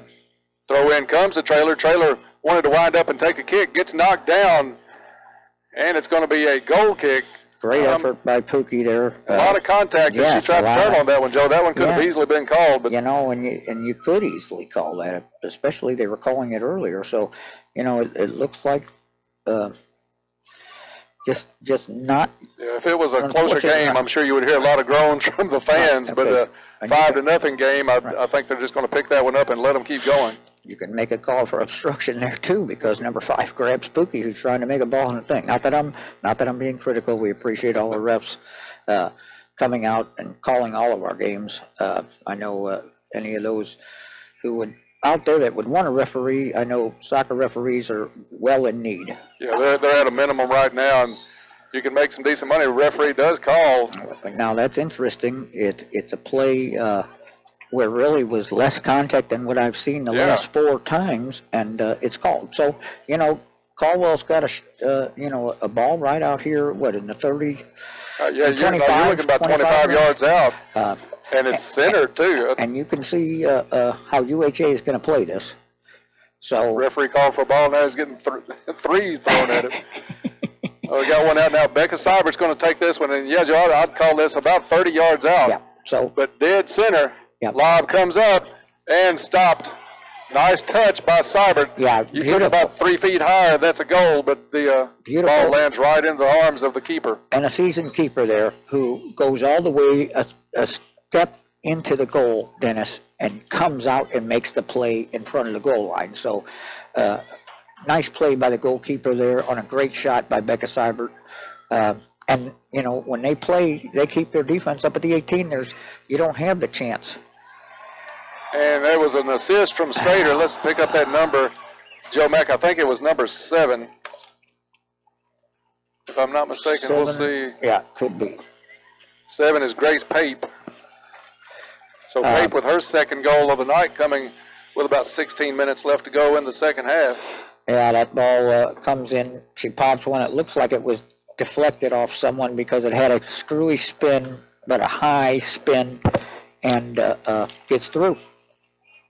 So UHA extends the lead now to 6-0, as they look like they're well on their way to a championship match tomorrow night between either themselves and Madisonville or Henderson County. That semifinal action coming up right after our game here tonight.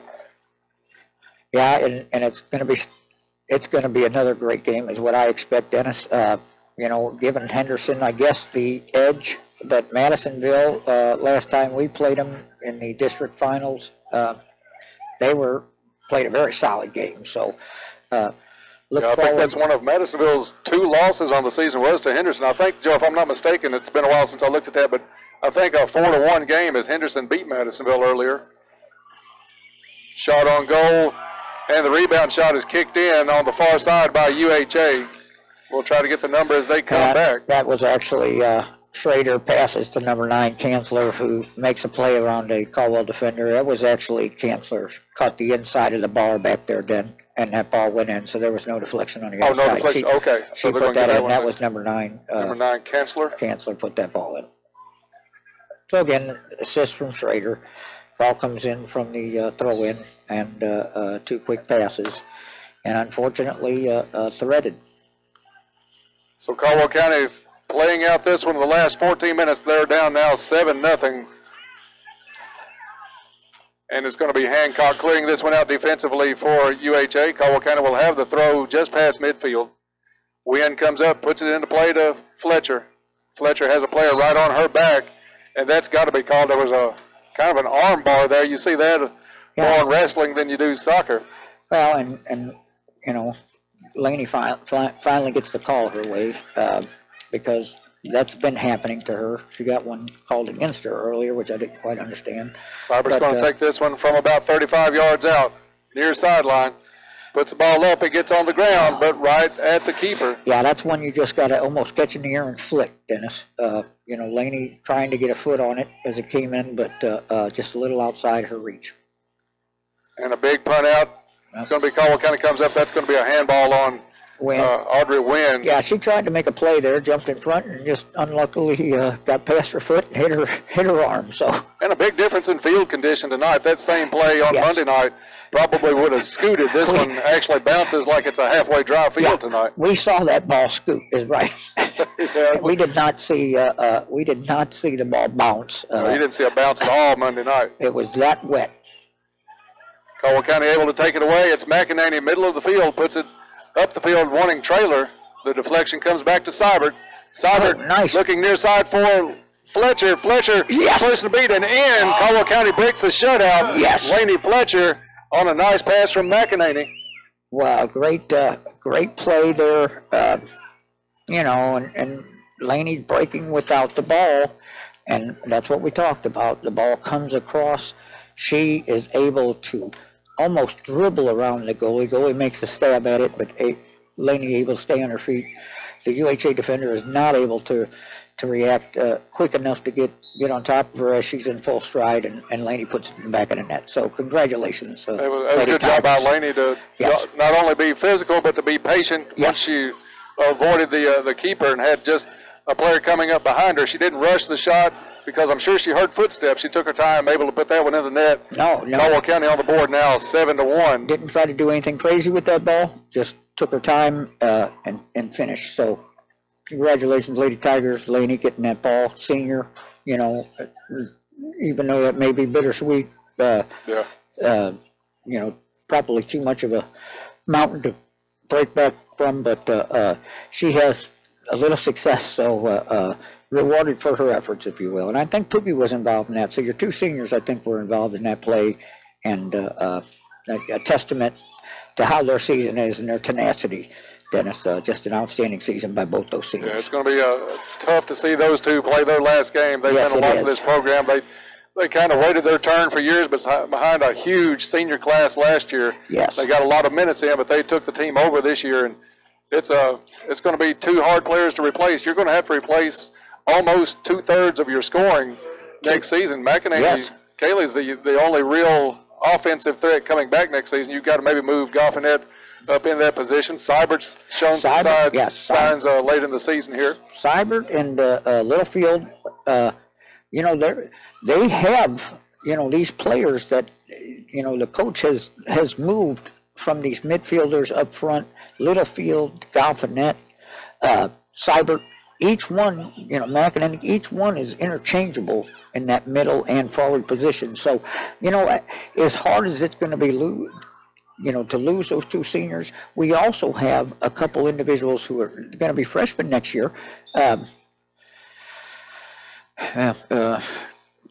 Caldwell makes a play, number 10's, making a push through. It seemed like we got ball, but also got some legs. She's going to have Strader. Yes. We'll take this one from about 25 yards out. Now, this is the difference. Caldwell's dropping all the way back, which UHA would not do. So I wonder if that'll change it all. After all the deflections, the shot comes back to Strader. She hits the right side post. And I tell you, that was a waffler, too. Did you see that ball? Yeah, she puts the knuckle spin on it when she hits it really hard. Not a lot of spin on it. I'm not sure, Dennis, I played the game, and I don't know how to do that. So she's at a caliber that, you're watching. I don't know. I don't know how to do that. This is one of the rare places where you'll see the flat-faced goals. This one has the straight angled bars instead of the most places have gone to the PVC rounded pipe. Yes, that's but this still has the flat. That's why that ball came so far back out. She hit that ball so hard when it hit the near post. It was all the way back outside the 18 before it touched ground. Yeah, it came way out, so it was interesting to see that ball just rebound out. And you're right, that's the difference between having a rounded goal and a goal post and the square goal post. Ball cleared out by Caldwell County to midfield, but UHA is going to put it across the side. Joe Mack, going back to the point about replacing a lot of the scoring next season, Kaylee will be the leading scorer coming back, of course, and then you mentioned a couple of freshmen. There's talent on the sides. There's a lot of speed. You got a lot of girls with strong legs. You got a lot of girls that can play the position. But one thing that I think is going to come with playing time that's going to cause Caldwell some trouble early next year, even after losing only two seniors, is the mentality to score. You've Yes. got to have players that want to put it into the net, that have done it a lot before. And Kaylee's really the only one season coming back next year. You could maybe throw Becca Seibert into that mix, Yep. but mostly the offensive The mindset, you're right. stuff will be on Kaylee. And honestly, you know, that's been one of our opportunities all year this year. UHA makes a run again on the offensive end. They'll play it outside the 18, lob across, centered, and batted around. Caldwell County able to clear that one back out of the 18. It's going to stay in bounds, it looks like. And no, UHA is going to let it roll out of bounds. Under 8 minutes to go here in this ball game. UHA leads this one over the Lady Tigers 7-1. Shot deflected by Kelsey Adams. And this one's going to roll. Abby easily picked this one up and take the punt. But, yeah, it's just something that players are going to have to learn next year as they take those forward positions and wings. Yeah, hard to believe this season's coming to an end, Dennis, especially with how much we have enjoyed watching these Lady Tigers play the entire time. Here we are in October, bub, the regional finals, and time's flown. And one thing I think I can say, I've watched Lady Tigers for several years now, and I can honestly say I think this is the most improved team from start of the season to regional semifinals that I think I have seen in all my years watching. These girls, the record's not going to be great. I think they're going to finish, 11-13 on the season after this game. But not indicative of... No, not at all. Not with the schedule we played, a coach having to come in late because of difficult circumstances. And the way this team has learned and gelled over the course of the season has just been fun to watch. Yeah, UHA with a breakaway, and this one's going to roll in. And we'll try to get a number on that one. Not much Hagan could do on that one. That was number 9. That ball got over to Chancellor. It got all the way to Chancellor, and she was able to get it in the back of the net. Was that Chancellor? Yeah. So a number of, you could probably give 3 assists on that because, UHA moved the ball left and right. Looks like we have Goffnet coming in. And Littlefield getting a break. Here we are at the 6-minute mark, 8-1. Caldwell starting the ball out. And we'll play this one over to Audrey Wynn. Wynn gets it up to Fletcher. Laney with a nice step move, but nobody home for Caldwell County. UHA, though, clears it out of bounds. That's a break for us as we'll get the throw in the offensive end. But, Joe Mack, you just got to you love this team. They started out the season. You thought with that, and I did, we talked about it some on the air before early in the season with that schedule they had. We were wondering maybe if they were going to win 8 games. Yeah, no. And not to mention going all the way up to 11 and making the semifinals of the region. Just an absolutely brutal schedule to start. And, you compound that on top of that they didn't have a coach till really a little later. Yeah, that season actually started. The dead period was over before we got a coach. McInerney gets a shot up and just over the net. Tried to take it over.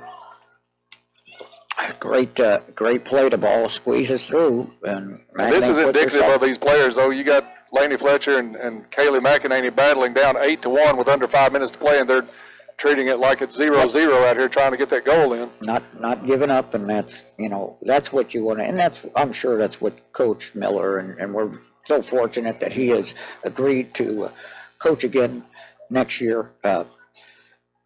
I'm sure that's what he has even said to the girls, and they know. I mean, they're not. They know what's going on. Well, they're competitors, but they're going to take on the mindset of what their coach has them doing a lot. And I think you're right. That's something that's bled from Coach Miller this season is the effort. Yes. The effort's always there. The score might not be, but the effort should be. Well, and I think their improvement is a testament to the coaching. Because he sees where he wants them, and he understands, his players and the talent level, and he has groomed them accordingly, and that's why they've had the success they've had, especially as the year went on. Pookie Traylor had the touch on. I think she got pushed in the back. They're going to give her the call about 25 to 28 yards outside the box. It's going to be on the right side. We'll see who will come up and take this one. Now we just see. Now this is the difference. Look at how far UHA stays above. So you almost going to have to play this difference. Either shot on goal, or you're going to just pop one up and let it Yeah, you got to have the lob. Kelsey did go in. That's much more of a playable ball there. So nice ball by Kelsey there. Still just a little long, but that's what that defensive hold does when you hold your line back there on that 18. You know, you don't have the opportunity. And Joe McWord, Kelsey landed that ball. It was a great sliding catch by the keeper for UHA. Yes. Otherwise, if that keeper doesn't come out, that ball bounces on a drier field tonight, and it's open inside the 6 for who knows who to come down and maybe put a shot on goal. But just a great play by her. Yeah, snuffed that one out on a sliding catch. Yeah, because the Caldwell players were right there. Yeah, you had Lainey Fletcher, you know, breathing. I'm sure the keeper knew what she had for supper. She was that close. Yeah, and you know, we say it again, the keeper for UHA has had a very nice game. Has really controlled and been in charge of getting some passes back to her that were, you know, shot-like and not panicking and clearing those balls. So Chancellor takes the goal kick and almost scores off of it as she settles and one touches it. It's going to wide right. Yeah, Abby put that ball right on Chancellor's foot, so I would suggest she not do the same here. Yeah. You know, she just caught a little ground when she went to kick that out. There's a little better cook. And we're going to put a little defense in front of Chancellor on that one. Comes all the way out to McEnany. McEnany gets it over to Seibert. Seibert's going to switch fields to Goffinette. Goffinette has some room to the side, gets away from her a little bit, and UHA comes up with the steal. Clock stopped at 2 minutes as Caldwell County will be defeated in this one. We'll see what the final ends up being. UHA is going to kick this up the field. They have it at midfield. Strader still in the ball game, and you can't really say that UHA is trying to run the score up. They only have 3 subs on the bench, and I'm sure all 3 of those are in at this point. So it's you've still got. Let me tell you something. This is the regional plays. In my opinion, if you can 10-0 a team, you 10-0 a team. You don't take a chance. It's never over till it's over. You know, these girls are competitors. This is a high school, regional level. No, they're playing hard, which you would expect. Right. You know, Tigers are playing hard, which you would expect to the end. So the team, honestly, has been a very good game. Oh, here we go. Nice ball to the right corner for McEnany. She gets a touch, goes down. We'll see if that one's called. And was that in the box, Joe? Are they going to give a penalty kick on this one? It looks like it. Looks like they're setting up for a penalty. No. It's going to be just outside the box. It's going to be outside the 18. Okay. UHA sets the 3-player wall up. They're going to have to back up quite a bit. It's going to be Seibert to put this one in play from the right-hand side of the 18. Caldwell County has Fletcher, McEnany, Goffinette, and Trailer offensively. Played it in. One touch by Fletcher, up and just outside the net. Ball had so much spin it came back to the keeper, almost inbounds. Nice play by Fletcher there to get a foot on it. Great ball by Seibert. Gets it over to Fletcher. Fletcher puts a flick on that ball. Tough to handle for that goalie. Yeah, it was. And like you said, had so much spin, but just over the line. So ended up being a goal kick. It's amazing how many kicks these girls put on goal that look like your golf shots with all that spin and the way they come back.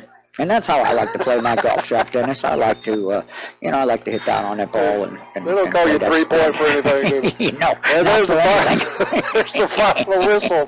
And this one is complete in the books. Caldwell County loses to UHA tonight, 8-1. And a tough night for the Lady Tigers, but I think Coach Miller would have told you before the game it's going to take our best effort. They're going to have to make some mistakes, and neither one of those really happened tonight. Caldwell County came out with good effort, just a little bit sluggish to start out with. UHA fast out of the gate. Yes, they were. And they put this one away fairly early as Strader set the tone for UHA tonight, and they come away with the 8-1 victory. We're going to take a break and come back and recap the scoring, and then we'll also have an interview with Coach Rhett Miller tonight, who wanted to come up and say some words with us, so we're looking forward to that tonight. So everybody stay tuned with us. We'll be back in just a couple of minutes. You're listening to Lady Tiger Soccer on 1580, 103.3 WPKY, and worldwide at WPKYonline.com. Judge, I was born in Caldwell County and have been a practicing attorney in Princeton for the last 11 years. I'm I'm very proud to be the son of two retired public school educators. When elected, I pledge to always treat everyone fairly and to administer justice in an impartial and unbiased manner. I am proud to serve my community as a former president of the Chamber of Commerce and former co-chairman of Relay for Life. I'm committed to continued service to the citizens of Western Kentucky. Again, I'm Joe Jackson, and I would appreciate your vote on November the 6th. Paid for by the campaign fund of Gerald H. Jackson for District Judge. Seasons come and seasons go, but something that can remain the same is reliability. And here at McGregor Group Heating and Air, reliability and honesty are a few of our top priorities. So if you're looking for heating and air service, give us a call at 270-896-5044 or come visit us at 961 at Trace Road here in Princeton. We're the company that you can take a ride in. I'm William Russo, and I humbly ask for your vote this November for Princeton City Council. I work for government agencies and community development groups, so I know just how important it is for Princeton's Legislative Council to be financially responsible and community-minded. Princeton is growing as entrepreneurs start and expand businesses in our downtown. However, we cannot be complacent with our growth and must work together in making Princeton stand out. Transparency, spending, and structuring a practical yet functional budget are critical to keeping Princeton moving forward. I promise to prioritize our needs based on citizen benefit and affordability. We can't grow if we don't create and pursue a new vision for Princeton. I hope to earn your vote on November 6th. If elected to City Council, I intend to keep your best interests in mind and work with you to make Princeton a place we can be proud to call home. Vote number 8 on the ballot, Morgan Russo for Princeton City Council. Paid for by Morgan Russo for City Council. Hello, citizens of District 4. Like many of you are worried about what is happening in our hometown. As the father of a 3.5-year-old, I'm very concerned about our financial health. I believe the next 40 years will be the most critical in the history of Princeton and Caldwell County. I can use my education, industry, and banking experience to make an impact. Caldwell County needs new ideas, vision, and leadership before it's too late. This is Jeff Sims, your candidate for Magistrate in District 4. I'm asking for your vote on November 6th. Paid for by Jeff Sims, Magistrate District 4. This is Holly Van Hoover with the Woodall Agency in Princeton, Kentucky. Are you wanting the best options that meet your needs? If so, call our friendly and professional agents who are just a phone call away at 365-5541 or visit our website, woodallagency.com. We will give you a free quote for your home, auto, or even your business. We will get back with you on the best options that meet your needs. Our office is located at 110 West Washington Street. Call Woodall, y'all. I'm Joe Jackson, and I'm running to be your district judge. I'm with Caldwell County and have been a practicing attorney in Princeton for the last 11 years. I'm very proud to be the son of two retired public school educators. When elected, I pledge to always treat everyone fairly and to administer justice in an impartial and unbiased manner. I'm proud to serve my community as a former president of the Chamber of Commerce and former co-chairman of Relay for Life. I'm committed to continued service to the citizens of Western Kentucky. Again, I'm Joe Jackson, and I would appreciate your vote on November the 6th. Paid for by the campaign fund of Gerald H. Jackson for District Judge. We're your home for Tiger Sports, 1580, 103.3 WPKY and WPKYonline.com. Tiger Sports coverage is brought to you in part by Bella Marie Boutique, The Share Sawmill, Big John's Barbecue, Rentley Furniture, Cozy Living, Barless Realty, Forger Gas, Fredonia Valley Bank, Grape Wall, Chinese Restaurant, and by Herb Hayes Furniture on 1580, 103.3 WPKY, the voice of the Caldwell County Tigers. And we are back to the Stadium of Champions in Hopkinsville, Kentucky. UHA defeats Caldwell County's Lady Tigers tonight 8-1 in the first semifinal game tonight here in the second region tournament. Joe Mack, a tough night for Caldwell County as UHA came out with Strader and Pape putting the Lady Blazers on the board 4 minutes into the game, 2-0. Then that was going to be enough for the win. We didn't know it at the time. We thought it might be a little closer game. Yeah. But that's all it was going to take. An on goal for Caldwell County made it 3-0. And then Strader finished off the first half with a goal at the 11-minute mark left. And it was 4-0 UHA. Strader came out, finished the hat trick 11 minutes into the second half. Pape and Chancellor followed with goals about 13 and 15 minutes apart, 50 minutes later. And at that time, 7-0 for UHA. Fletcher got Caldwell County on the scoreboard with some nice plays, nice passes, and a good wraparound getting around the keeper. Tickled to see that. And I think Pookie was I think Pookie was involved in that, potentially an assist on that, Dennis. So glad to see those two seniors get a goal in this regional game. And Chancellor wraps up the scoring, both she and Pape, within a goal of having their own hat tricks. And that was the final tonight, 8-1 here at at Hopkinsville in the second region semifinal. Yeah, it's a heartbreaker for the Lady Tigers because this is the end of the season, but what a phenomenal season, Dennis. Oh, it was. You know, we were talking, you know, throughout the season actually of, you know, how the season got started with, you know, not a coach, if you will, solidified, and then a coach coming in and then all of a sudden gone. And then Mr. Miller stepping up, Rhett Miller and his family making the commitment to coach the Lady Tigers. And you know, really, what a path it's been. It seems like it's been too quick this year, but what a tremendous improvement. You touched on it earlier. You said this is probably the most improved team you've seen from a Lady Tiger standpoint, from where they were at the beginning of the season, where they were at the end. Oh, absolutely. And a lot of people may not know, we had a coach, a lady that played, I think, at Murray State that was going to come in and coach the Lady Tigers this year. It was all set. She was hired. And then got an opportunity to go coach at, I think, Southern Illinois D1 in Carbondale. And you know, it's hard to fault she couldn't pass that up. It's a chance to coach D1 ball, like you said. So we were well into the summer. I know I saw you leaving one day, and we talked about who was going to take it. And Rhett Miller stepped up. Practice should have already been started. He inherited a team. He didn't know who played where. He didn't know who the players were. So he had that. He had a brutal schedule on top of that to start the season out with. It seemed like everything was stacked against this team, and for them to come out, I think, at 11-13 and make the semifinals of the region, I think that's a testament to not only the girls but to the coach. Absolutely, and I tell you, and those girls, the seniors included, started their own training. Right, I remember that. They were doing it on their own. Some of the regional players got together and started their training. So because they realized they knew. You know, hey, we're going to have to do this on its own. And that's one thing you can say about this team. They've had unity all year long, even against the tough schedule, even against, you know, starting off so brutal. They never got their heads down. They always stayed in the games. They always played their hardest, even tonight.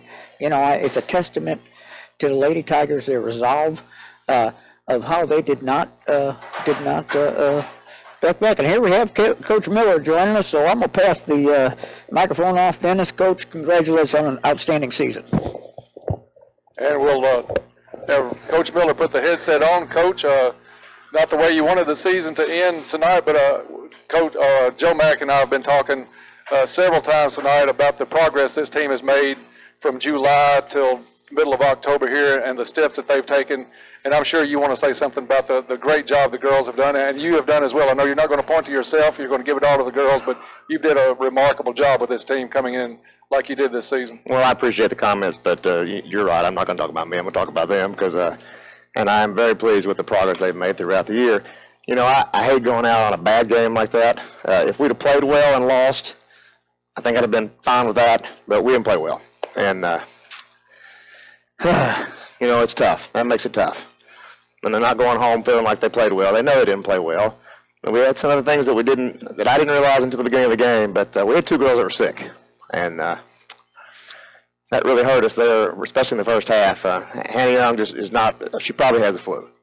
And she tried to hide it from me and tried to hide it from me and tried to hide it from me. And we, you know, one of those things. That's a competitor, though. That's just, and I love her heart. You know, I love it. And it takes, you know, I can talk about Coach Jenny Burrell White all day long about the things she's done for the soccer team as well. And that's one of those things. When she comes over and looks at me and goes, "You're going to have to get Hannah out." And I said, well, you know, and so I asked her, "Are you okay?" And she says, "Yeah, I'm going to play." And then she's just not doing it the way she usually does it. And that really hurts because that's a spot that, and we got hurt on her side a lot in the first half. Because she's just 2 steps behind right now, just because she doesn't feel very good, and you know I didn't want to pull her out at all, but we ended up having to. Maggie again wasn't feeling very good. She hadn't felt good all week long, and again she's tried to hide it, but they're just tough. They just want to play, and I love that. And I don't know that them being sick in the end or having a fresh somebody that doesn't play very much being in, I don't know which one's better. But I love their heart. But for the whole team and for the whole team's sake, all season long, they've gotten better and better and better. You know, I thought our offense really started to come on strong at the end of the season here, a lot better than it was at the beginning of the season. We didn't show it as much tonight, but you know, I told the girls after the game, you need to go home with the feeling you felt Monday night, not the one you feel right now. Right. You know, because Monday night we played great. I know Lyon County's not the same team that UHA is, but we played great. The offense played great. We were hitting everything. Everything was on target. Everything was motion, and it just didn't happen that way tonight. So I hate that for the girls, but yeah, I'm proud of their season. And I'm really, I mean, I told the girls over there, I appreciate Lanny and Pookie. I appreciate, they're always going to be special to me. I don't know how long I'm going to coach, but they're always going to be special to me as my first seniors, my girls' seniors anyway. They're going to always have a place in my heart, and you know, I'm going to miss them next year. I'm excited to get all but 2 back. That's an exciting thing. It is. So you know, we got lots to work on. We got lots of things to build on, and that's exciting. Well, Coach Joe Mack and I were talking about you're going to lose 2 players. You're going to lose about 2/3 of your scoring. You've got Kaylee McEnany coming back in, your leading scorer return. She's still only going to be a junior next year. You've got the whole defensive line coming back, all your starters. You've got a pretty good class coming up that's going to be freshmen. So tell us a little bit what's your mindset going into the off season, what you're looking forward to with the new bunch coming in, how you plan to schedule next season.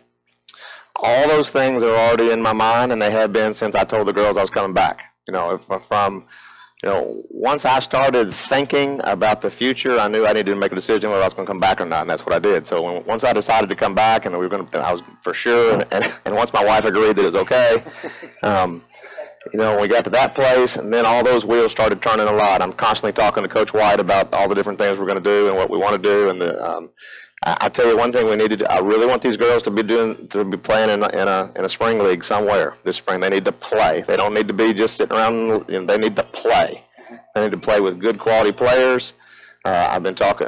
Coach Chisner and I have been talking a little bit about possibly just getting the 2 of us as having a district spring team. You know, to play select. So you know, there's some opportunities there that we can look at. I know a couple of the girls already play for some club teams, but. Of course, we'd like to see them be playing in the spring, and that would be exciting. The bad part is I can't coach you because I'm coaching the middle school, but I'm sure we'll find some good quality coaching. And you've got some great players coming back. We're looking forward to next season. Anything that you would like to say as we close here tonight? What we say is, Joe and I say, has been just a phenomenal year. You can't look at the record and say, oh, that team didn't do very well. This team did great. I told him, I've watched a lot of Lady Tiger soccer over the years with my daughter playing and coming up, and we would go watch games getting ready for her to come up. I told Joe Mack tonight, I think this team has improved more from August to October than any team I've seen over the last 10 years. Well, I would say that's because they work hard. It's just that simple. I mean, they come to practice and they're ready to get busy. I don't have to worry about anything. Coach White has them ready. I drive a bus, and by the time I get there, they're ready to go, and that's exciting. Oh shoot, I was going to say something important. I forgot what it was. It'll come to me. Just keep talking. It'll come to me here in a second. This team has done a great job. They've improved the schedule. I'm going to stop you off. I thought of it. Because multiple times this season from people in the community, I have heard, man, I hear you're having a great season. And I kind of look at them like, we're 6-9. Where are you getting that we're having a great season? Let me tell you where we're getting that we're having a great season. Because the girls know they're having a good season. And when they go say we're having a good season, and they go and say that we're getting better and we're enjoying it and we're doing, now that's a coach's dream to have your girls feel that way. If your girls are having a good time playing a sport that you love, that's a coach's dream to be able for them to enjoy that like that. And that's been exciting to hear what other people say, that they're getting it from our girls or our girls' parents or whatever, that everybody's enjoying their season. And that's what sports is for. We're supposed to be out here to enjoy ourselves, win or lose, get better, have camaraderie, have a team. These girls are just family to each other a lot of times, and I just love watching it. Families fight, but most of the time they're right back together. Yeah. So it has been a joy watching these girls progress. I've enjoyed seeing their heart. I think I've cried more tears this year than I cried the 13 years I coached. But I know I've cried. I don't think I cried. I didn't cry when I coached the boys. But these girls, they get to me all the time. I'm just a big bundle of bleh all the time with these girls because they just touch my heart so much, and that makes coaching fun. And it does. It shows out there on the girls too, and the way they come together. Well, Coach, we appreciate you coming up tonight talking to us. We congratulate you on what I say is a great season. Forget the record. This was a great and memorable season, and we're looking for some big things next year from the Lady Tigers. So thank you again for coming up. And thank you all for the support and all that you do for us. Appreciate it. Thank you. That's Coach Rhett Miller of the Lady Tigers as he's signed for next year. We'll be back to coach the Lady Tigers another year at least. That's right. We have them under contract. Looking forward to that one. Again, the final here tonight was 8-1. UHA advances. They'll play the winner of the Madisonville and Henderson game. Yeah, and they're getting ready to line up there, Dennis, and we know that's going to be an outstanding game. We need to close so they can do the introductions here. So we'll wrap it up right here. Dennis, Joe thank Mack, you this year for coming up and helping all that you have, and Ryan Fish for helping us quite a bit this season. And we appreciate you guys and look forward to having you back up in the box next season as we get underway. I can tell you the Lady Tigers and football Tigers and the basketball Tigers, we're fortunate to have you as a broadcaster for our community, buddy, and think the world of you, and thank you for your professionalism. Well, John, same to you, bud. Have a great time with it. We're going to close here as they'll do the introductions for the next game. Again, the final here from Stadium of Champions. It was Caldwell County losing to UHA 8-1.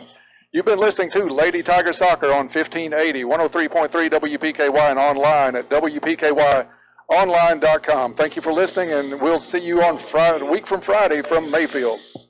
Second game of the night features a Henderson County Lady Tournament versus the Lady Maroon.